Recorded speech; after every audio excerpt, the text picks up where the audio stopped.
Sukses selalu. Ya, terima kasih Pak Dr. Tonang ya. Assalamualaikum warahmatullahi wabarakatuh ya. Yang saya hormati semua peserta webinar tentunya. Sini ada Bu Engko, ada dari Pak Bim dan macam Prof Amin ya. Jadi saya hanya ingin menegaskan kembali dengan termasuk nanti beberapa kebijakan yang karena dinamikanya itu sangat cepat ya, dinamikanya sangat cepat. Jadi saya sepakat bahwa hasil tes itu penting. Jadi saya sering menyebutnya prinsip 3T sebenarnya. Ya, 3T. Jadi artinya testing ya, terutama yang deteksi gen ya, baik itu PCR maupun tes cepat molekuler atau gene expert itu menjadi penting karena dari testing itu tentunya akan digunakan untuk treatment ya, pengolahan kasus, dan yang kedua untuk tracing, penyelidikan epidemiologi. Tapi sebelum saya masuk ke sana, jadi sebenarnya laboratorium itu kalau kita bagi itu ada dua Pak Tonang ya. Satu adalah laboratorium surveillance ya. Yang kedua adalah atau bahasa lainnya adalah laboratorium public health ya. Jadi public health laboratory ya. Satu lagi adalah laboratorium klinik. Ini memang dua hal yang berbeda ya. Laboratorium public health itu biasanya dia tidak menerima pasien, jadi dia menerima pengiriman baik itu rumah sakit maupun dari dinas kesehatan, hasil tracing ya, dalam rangka untuk intervensi public health, dalam rangka untuk intervensi public health, artinya mitigasi. Laboratorium klinik ya biasanya dalam tata kelola kasus kan gitu ya. Ini yang teman-teman biasanya di patologi klinik ya atau mikrobiologi klinik. Nah, Bapak Ibu sekalian, untuk merespon percepatan jejaring lab itu, ini kan dua tahap memang. Pertama dikeluarkanlah keputusan Menteri Kesehatan 01.07 tentang jejaring lab ya. Waktu itu isinya adalah laboratorium surveillance di bawah Kemkes, itu ada BTKL, ada BPLK, kemudian ditambah dengan laboratorium yang ada di universitas, termasuk Ikman dan sebagainya. Tapi kesemuanya itu juga dianggap sebagai membantu surveillance. Tetapi karena tuntutan semakin cepat dan dinamis, maka akhirnya dikeluarkanlah edaran kan gitu ya. Menteri Kesehatan nomor 234 tahun 2020. Intinya apa? Semua laboratorium ya, baik itu di rumah sakit ya, ini sebenarnya nomor satu itu baik swasta maupun pemerintah ya. Kemudian laboratorium klinik ya, baik swasta maupun pemerintah. Kemudian laboratorium mikrobiologi kementerian lembaga. Jadi misalnya saja Badan POM itu kadang-kadang punya laboratorium mikro juga ya. Kemudian IPB, FKH itu ternyata juga punya laboratorium pada dengan BSL 2 misalnya. Kemudian laboratorium lembaga riset ya, ini diperkenankan sepanjang memenuhi persyaratan ya. Mungkin terus ke bawah saja. Jadi intinya persyaratannya sesuai dengan Prof Amin tadi, intinya kan ada 5 setidaknya.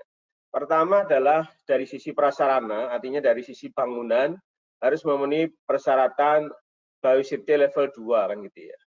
Kemudian di dalamnya tentunya juga ada sarana yang biosafety level 2, jadi punya biosafety kabinet. Ini penting ini supaya tidak infeksius.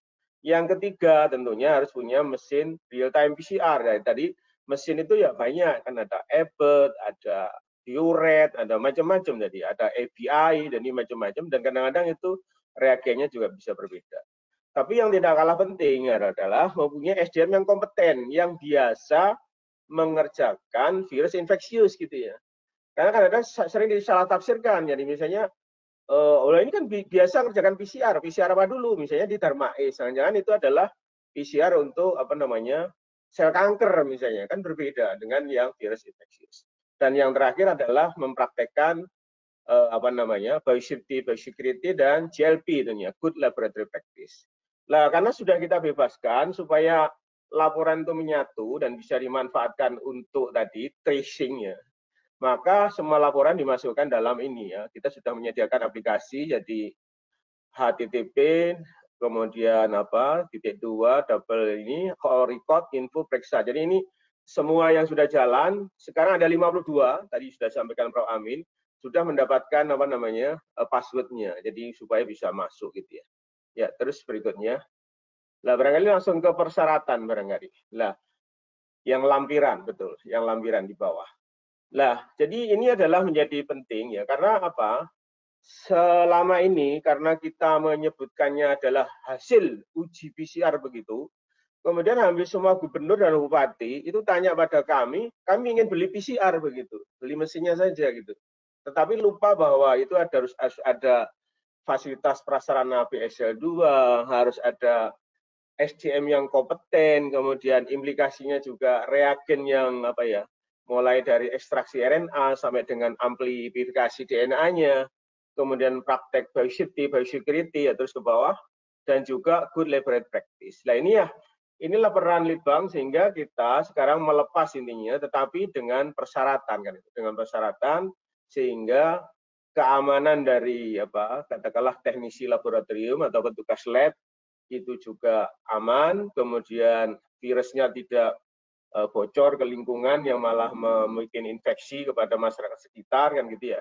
Dan juga yang tadi disampaikan oleh Prof. Hayati ya, bahwa prinsip-prinsip katakanlah pemeriksaan yang benar itu tetap harus jalan. Memang selama ini saya akui ya, seperti misalnya gini, BTKL sama BPLK itu memang dari awal kurang didesain untuk melakukan uji PCR virus yang dalam jumlah besar begitu ya. Sehingga contoh realnya saja pada kasus COVID-19 itu mulai dari pre-analitik dan analitik menjadi penting. Tadi sudah disinggung tadi. Pre-analitik maka ngambil swab-nya harus benar. Harus misalnya nasofaringial harus tembus ke faring kan gitu ya. Kemudian orofaring ya harus benar kena faringnya, bukan di lidahnya kan gitu ya. Kemudian sputum, ini sputum ini penting. Nah beberapa lab misalnya di BTKL itu tidak mampu memeriksa sputum, karena sputum penting ya. Itu kemungkinan positifnya lebih tinggi ya dibanding dengan nasopharyngeal swab misalnya. Kemudian juga misalnya bal juga penting ya. Nah, ini beberapa yang pre-analitik. Pada analitiknya sendiri itu kompetensi menjadi sangat penting ya. Oleh karena itu jangan sampai ini menjadi salah persepsi seakan-akan kecepatan pemeriksaan uji molekuler ini hanya cukup membeli PCR, itu yang mungkin perlu harus dibetulkan ya. Terus ke bawah. Iya. Ya, jadi intinya seperti itu. Jadi intinya adalah ini. Lah kemudian semuanya ini tentunya secara teknis bisa di-download di pedoman WHO. Secara umum WHO kan memberikan ada 6 protokol intinya. Lah kemudian kita memang mendapat donasi dari primer kemarin dari Cina. Nah itu tentunya menggunakan protokol yang dari Cina yaitu ORF kalau nggak salah. Nah, selama ini Litbang memang menggunakan protokol CDC kan gitu, N1, N2, N3 dan protokol Jerman yang E dan RDRP itu. Nah, hal-hal demikian itu juga akan katakanlah memerlukan keterampilan teknis yang berbeda-beda. Oleh karena itu saya sepakat dengan Prof. Amin tadi. Jadi artinya dalam memperluas jejaring lab pemeriksa COVID-19 ini juga di satu sisi memudahkan akses dan mempercepat betul, karena real time surveillance itu kecepatan itu penting. Jadi harus ada tes, langsung hasilnya disampaikan ya pada rumah sakit maupun dinas kesehatan. Tetapi di pihak lain maka persyaratan-persyaratan ini yang harus dipenuhi supaya tidak katakanlah tidak under standar gitu. Dan beberapa rumah sakit swasta sekarang sudah mulai jalan juga.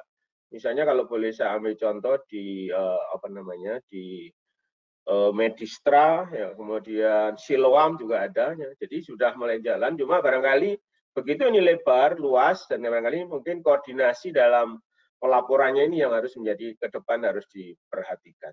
Baik, saya kira gitu Pak Tonang sementara. Jadi hal-hal yang terkait dengan uji PCR ya. Baik, kalau yang gene expert kan memang tadi saya sampaikan Prof. Amin, kita kesulitan mendapatkan cartridge, padahal itu juga salah satu peluang untuk memperluas dan tidak harus dengan BSL-2 yang ketat itu. Demikian, terima kasih. Assalamualaikum warahmatullahi wabarakatuh.